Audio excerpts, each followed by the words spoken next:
ikaw, pilit akong pinagagarin. Pagawa ng pagawa. Pag ako nangayayat, ima.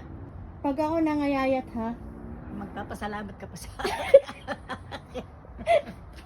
Ay, hindi ka ba manghihinayang pag ako pumayat?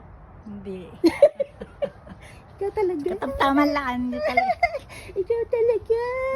Pagawa ng pagawa eh. Marami naman kasi kaming project. Pumunta kami oh. Ito.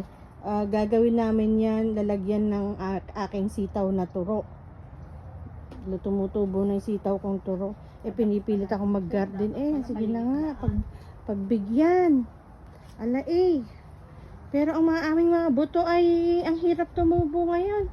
Sobrang mahiyain. Ay, kaya nga. Hindi kasi masyado silang nalamigan. Sabi ko kasi sa mother, masyado tayong maagang nagsimula. Hindi ka naniniwala sa akin.